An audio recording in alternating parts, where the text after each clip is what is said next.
Welcome back, everybody, to another episode of Dive Into Diet. Lucas, we're with Lucas Schmidt here, as always, on Dive Into Diet.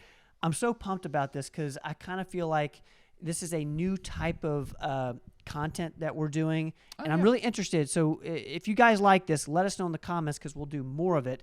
And we don't know exactly how to title it yet, but it's called prototype. Where I'm giving either a food, a meal that I know is probably not the best for me, and Lucas is going to walk us through kind of how to either transition off of it or maybe limit it, or alternatives, substitutes. All of the above. So I'm reading here what I wrote for you because he's just now looking at it. He's listed 3 things for me. So the first item is fries. Fries, like French fries. French fries, I love them. We're in the South. Chick-fil-A, waffle fries. I love them all. Yeah. I love the skinny fries. I love all of them. Yeah. So how would you help me with this? Just eat as many as you can. I'm kidding. No, I wish. Good Lord. Just fries give are in, so give good. into Give it. in. It's fine. It won't hurt you. Shh. No, You got one life. You got one life. Just live it for the next 2 years. Eating French fries. Who cares if it's only 6 months long? No. All right, fries. That's tough. I love French fries. Yeah. I don't eat them very often. But so what I would do with this, if somebody said, "Hey, I eat too many French fries," and if you eat fries regularly, I would agree you eat too many. I am a special occasions person, meaning if it's Christmas time or it's a birthday, there's and let me just say this: special occasions is limited to maybe 6 a year, right? Right. This doesn't mean It's Friday. You're right. Everything is not a holiday. President's Day doesn't mean we get to eat French fries. It's the weekend. Right. Yeah, some people's definition of special occasion is they're playing fast and loose with that term. Yes. So, okay, but I understand the allure of French fries. So what I would do with you if you were saying I eat these every day and I know it's terrible and I need to stop or I need to figure something out, first thing I would say is, well, don't just suddenly stop because you're not going to last very long if it's a habit for you. Some people are all or nothing, okay? And they can do that. They can just go cold turkey if they have a goal But if I want to be realistic with this, I want to transition you away from eating French fries every day. So the first thing when I'm trying to change a junk food with someone, rarely do I do avoidance initially. I like to find things that are similar. Yep. To fill that little void that's going to be left behind, that's going to give us some nutrition. But for this, to be quick, to be brief, the first thing I would do with fries is change their preparation. Okay. So fries, they're usually cooked in oil. They're fried potatoes. So, but they're just potatoes that are. So you could, if you have an air fryer, that's going to help a little bit. Actually, quite a bit, air frying the potatoes, because then you're almost it's not a roasted potato. It's still it's air fried, but it's not cooked in the oil. You're not cooking it in seed oil and bathing it in overheated oil and consuming toxic garbage.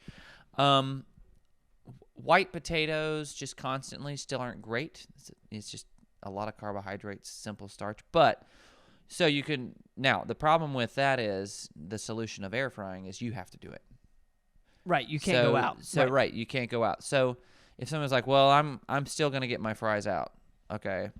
I always try to scale up even if it's just a little improvement, right? We just want to slowly cuz what do you like about a French fry? That's important to know too. So if you're trying to get rid of a food that you think is junky, you need to know what about it you like. So what about the French fry specifically do you like? And an unacceptable answer is all of it. Well, I need specifics. One, I do love potatoes. Okay. I love potatoes, and the other thing is I like ketchup. So for you, it's not the salty texture and very specific. It's more just the potato flavor and the dipping in the ketchup. For example, I've actually gone to if I'm at a restaurant, I'll get a potato, but I might dip the potato in a bit and ketchup. It's like a bit. You got baked potato and cut it up. Yep. And Yeah. Well, that's actually a lot easier. So, I mean, one, you've already done it. You got a baked potato is way better for you than a French fry. It's better. It's probably still not the best. It's potatoes. They've got nutritional value to them. And with ketchup, Ketchup's also not great. ketchup is not great. Ketchup is like sugar fried tomato paste. You can. Ooh, that's tough. So here's the thing. I would make my own. You can make your own type of ketchup at home.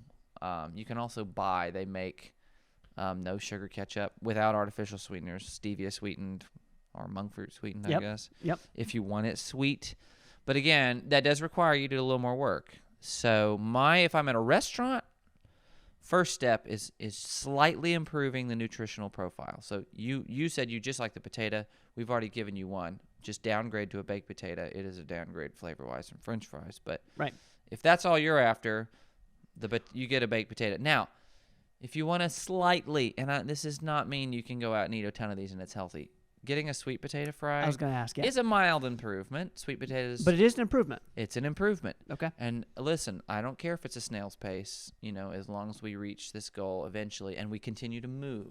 Yep. You don't want to freeze. You don't want to stagnate in your progress.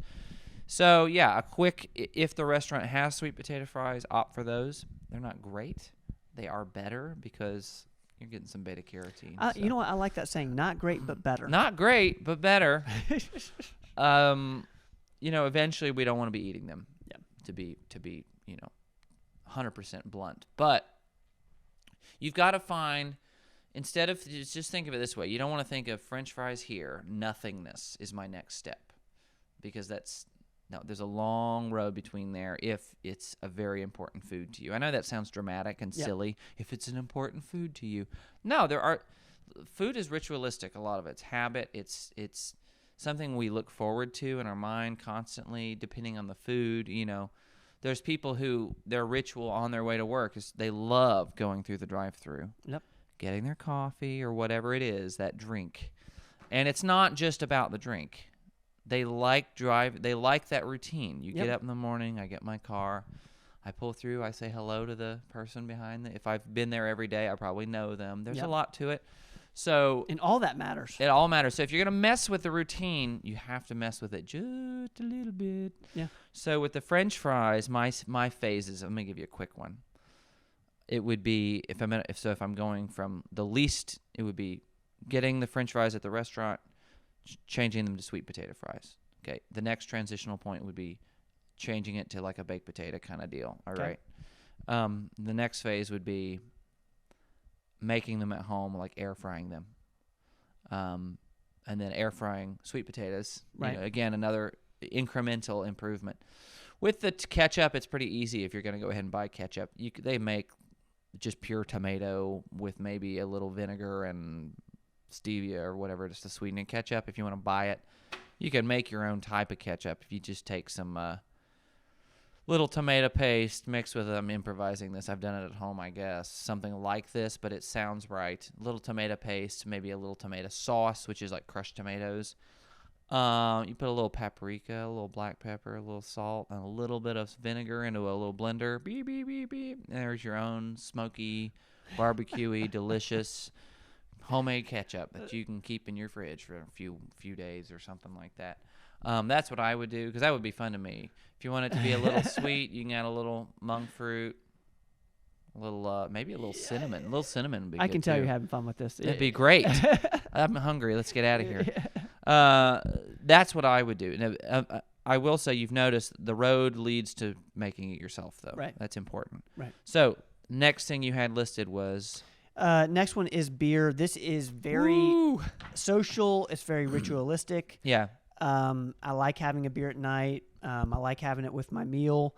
I have, just to give some clarification, I have dabbled into non-alcoholic beer because of the tapping into the ritual. Yeah. And that is it's a step forward. Sure. But what's your thoughts on this? Okay, so first thing I would tackle, is it the flavor of the beer or the alcohol itself that you like? It's the flavor. It's the flavor. And the like just having the drink. Sure. So there's lots of different replacements I could do. Yeah, that's tough, because I was going to say if you're wanting to transition to Sometimes the problem with beer is there's a good amount of carbs in it. Yep. Unnecessary ones. I'm Yep. not anti-carb, but it's like useless carbohydrates plus the alcohol. So I would have transitioned to like red wine, but it's not about the alcohol for you. So it's about the taste, and red wine won't fix that. But it could. I mean, honestly, I could see it's more about just having something. Okay. You know. Yeah, and we don't drink canned red wine. So if it's just about having a fizzy something, is it the fizz? Okay, that is an easier transition. Non-alcoholic's fine, I guess. I don't. But you still get the carbs. Okay, not drinking. I don't know how well the taste is or how it affects anything. What you could do if it's just about the ritual, you've already transitioned once to non-alcoholic. What you could do is say you have a beer 4 nights a week. I don't know how many, 4 nights a week. Swap 2 of those out for the non-alcoholic. Keep the regular. Yeah. Very small change. Yep. And then swap 3 of them out, but keep 1 of the regular. And still, my alcohol consumption's halving. Yeah, you know, yeah. like, just pick one, and you could start with somebody's like, no, I couldn't do it. Okay, fine. Say you drink 4 nights a week, just swap 1 of them out. Yeah.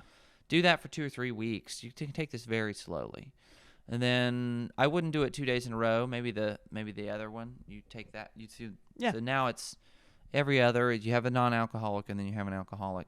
Transition that way. Yeah. Once we can transition out of the alcohol, which is the most ideal thing to do, if you want to save, I would imagine non-alcoholic beer is pricier than something like bubbly or a flavored water. It is. You can transition to those. If you like sweetness, though, and flavor, just buy some, they call Sweet Leaf or Sweet Drops on Amazon. It's the stevia drops. You can get orange flavored, all these citrusy, nice tastes. Do you have a problem with the stevia in that? I don't. Okay. No, I don't have a problem with that. Put a few drops of that in a bubbly, and you have a soda. It's really good. Sweet soda, no unnecessary sugar. That would be my transitional route out of the beer. Okay. Next is sandwiches. That's tough. Sandwiches are tough because they're so convenient. Yep. They fill me up. That's another thing that, I've tried going lettuce wrap. And it just doesn't fill me up the same way. The upside and downside of a sandwich is sandwiches are complicated. There's a lot of ingredients. Depends on the sandwich, I guess. The upside of that, though, is you can manipulate the ingredients without changing too much of the sandwich. Like, you can manipulate small parts of it. With a sandwich, initially, the hard thing to get away from in the sandwich is the bread. Right. You're eating bread every day if you have a sandwich every day. I'm not 100% anti-bread. I try to be. It's just not the best thing to be eating every day. Okay. Right. But that being said, one thing I would do, my initial change to a sandwich wouldn't be the bread, because that's the hardest thing to get rid of. It would actually just be to increase the protein content. Ah, that's nice. Okay. So then at least with some of this junk, I'm getting a lot of protein. Yeah.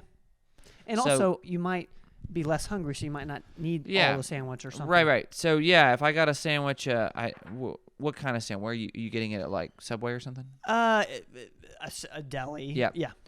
I would opt for, like, the baked meat. Like Okay. oven-baked chicken is usually, if I'm at Subway, I always get oven-baked chicken. I don't go to Subway really very often, but I would opt for that. Okay. Something baked as opposed to the nitrate-rich, preserved meats. So oven-baked chicken, load up on the protein. That's going to lower the impact of the. Okay. You're at least getting protein for it, right?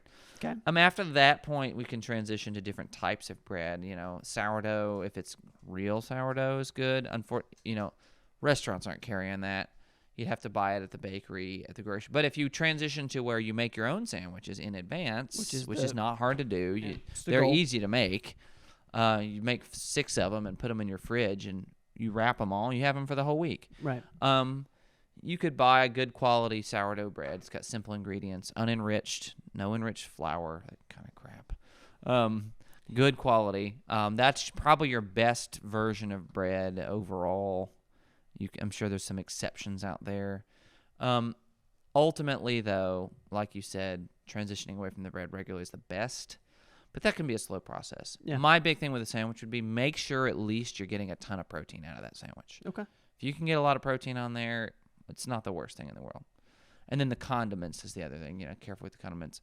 Again, like we talked about ketchup, there's ways to make your own. There's ways to lower the effects of condiments. You can buy more healthy condiments at the grocery store nowadays. It's pretty easy to find them. Just look for low sugar, look for no seed oils, things like that. So super interesting. Yeah. Guys, like literally, I'm gonna have to rewatch this episode, write this stuff down, which I hope you guys have done, and make some of these transitions. But I appreciate that. Thank you. Let us know in the comments if you like this format. We're going to do more of it. There's tons of different foods that I know you and I love, and they might not be the best for us. So we're going to hopefully figure out ways to transition towards something healthier. Yes. Thanks, man. Thank Good you. show. See you guys. Don't go away.